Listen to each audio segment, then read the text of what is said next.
El Caribe, también llamado Mar de las Antillas, aunque este nombre últimamente se usa cada vez menos, es un espacio del Océano Atlántico separado de este por cadenas de islas y que se encuentra tanto al norte como al sur, cercado por dos continentes, América del Norte y América del Sur. Al oeste y suroeste está aislado del Océano Pacífico por un largo y complejo istmo que une ambos continentes, generalmente llamado América Central o Mesoamérica. Esta gran cuenca marina en realidad está constituida por dos grandes subcuencas, una principal al sureste llamada precisamente Mar Caribe y otra un poco más pequeña al noroeste que recibe el nombre de Golfo de México. Aquí corresponde una breve aclaración. Hubo una iniciativa del presidente de los Estados Unidos, Donald Trump, de utilizar el nombre Golfo de América para el Golfo de México. Esta propuesta no tiene bases históricas ni tampoco tiene bases geográficas. De todas maneras, es bueno aclararlo porque esta modificación a mediano y largo plazo no va a tener ninguna trascendencia. Este desajuste toponímico lo tratamos en otro video de este mismo canal.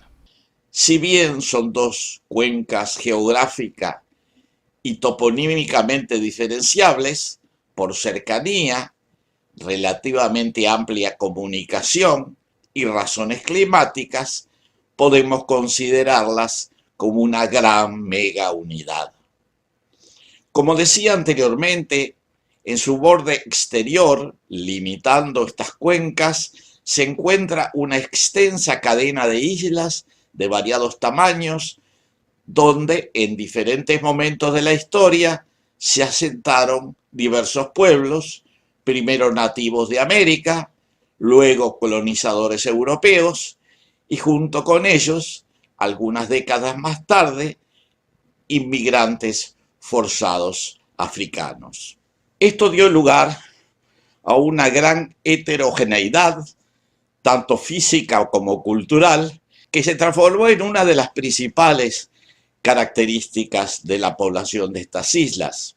Desde el punto de vista histórico, muy tardíamente, exceptuando Haití, que se independizó en 1804, las poblaciones de estas islas obtuvieron su independencia a fines del siglo XIX y principios del siglo XX.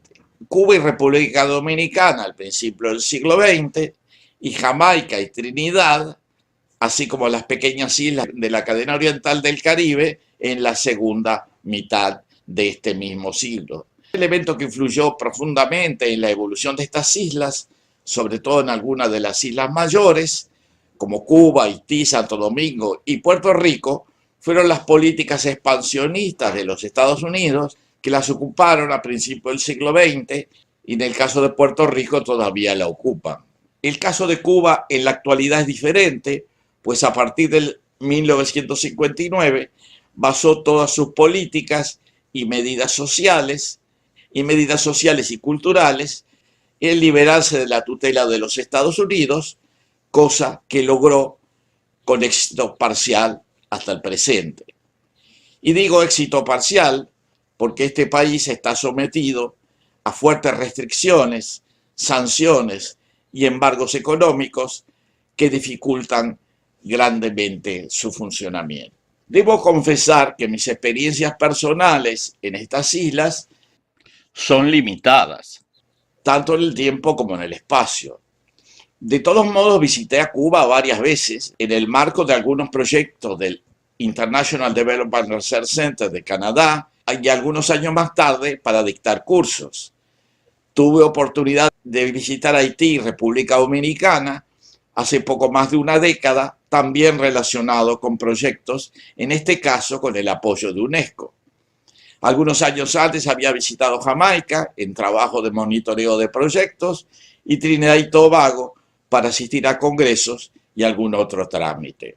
Además de ello, también tuve oportunidad de recorrer, incluso trabajar en varios países de la periferia caribeña, como Colombia y México, dado que en ambos países viví por un tiempo.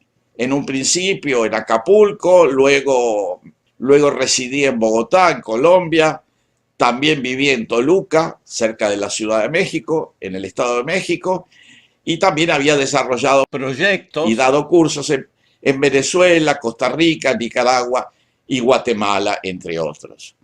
Debo agregar que además de estos recorridos y viajes, he procurado siempre mantenerme informado acerca de la historia de la región y durante todo este tiempo he seguido de cerca los acontecimientos del Caribe. Basado en todo ello, publiqué algunas conclusiones y puntos de vista que incluí en varios libros que adjunto como referencias bibliográficas. Debido a estas experiencias y conocimientos, he podido desarrollar algunas opiniones que me gustaría compartir. En primer lugar, me llama la atención la dedicación casi patológica, diría maniática, de múltiples órganos de prensa y organizaciones políticas conservadoras de América Latina a los actuales gobiernos de Cuba, Venezuela y Nicaragua.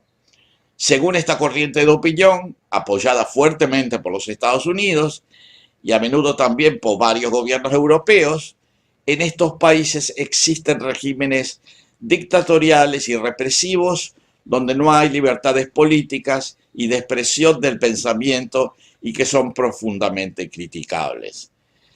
Por experiencia puedo decir que estas expresiones críticas y estigmáticas están muy alejadas de los hechos. Hay que tener en cuenta que si bien las historias como las realidades culturales de estos países han sido muy diferentes, tienen en común la oposición a las políticas intervencionistas estadounidenses.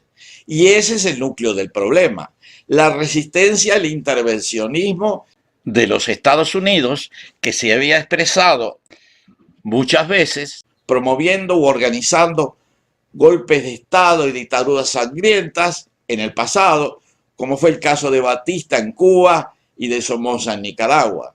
Las rebeliones populares triunfantes llevaron incluso a la completa reorganización de sus fuerzas armadas, a la nacionalización de los recursos y a la limitación a la expansión capitalista de ciertas empresas de ese origen. En el caso de Venezuela, la rebelión se dio en gran parte promovida por las propias Fuerzas Armadas, con consecuencias políticas, geopolíticas y sociales similares. También tienen en común estos países caribeños ser víctimas de sanciones, embargos y bloqueos sistemáticos, e incluso en algunos casos incautación de bienes y fondos bancarios. Estas medidas aplicadas y expandidas a nivel internacional son impulsadas por los Estados Unidos, con el apoyo de varios gobiernos conservadores del continente y algunos europeos, sobre todo el Reino Unido. Al mismo tiempo, estos gobiernos, que son considerados progresistas o socializantes, han desarrollado políticas que han tendido a disminuir los privilegios de las élites tradicionales, herederas del feudalismo colonial y de las clases aristocráticas que mantuvieron el poder y privilegios durante muchos años. También han avanzado estos gobiernos con mayor o menor éxito en la redistribución de la riqueza a nivel social y la protección de los derechos de los pueblos indígenas y de las culturas locales y nacionales. O sea, que esta oposición férrea a estos tres gobiernos del Caribe y no a otros gobiernos de la región, que con los mismos estándares podrían haber sido también criticados, es una posición sociocultural y de defensa de privilegios de larga data y de complicidad con algunas corporaciones capitalistas, preferentemente estadounidenses. En definitiva, los gobiernos de Cuba, Venezuela y Nicaragua aparecen hoy como una vanguardia en una lucha despareja y desordenada de grupos sociales y políticos de todo el continente para cambiar las relaciones de poder tanto a nivel nacional como internacional. No es extraño que en esta lucha por modificar estas relaciones de poder, estos gobiernos procuren y en gran medida logren el apoyo de gobiernos que están también enfrentados a los Estados Unidos y en cierta medida a Europa Occidental, como la Federación Rusa, la República Popular China y el régimen islamista de Irán. Como se ve, el Caribe de hoy es una gran paradoja donde se manifiestan algunas de las contradicciones principales del mundo globalizado. Estas contradicciones seguramente van a influir en futuros desenlaces, debilitando los grupos proimperiales y pro Estados Unidos y fortaleciendo a los que podríamos llamar gobiernos progresistas o socializantes.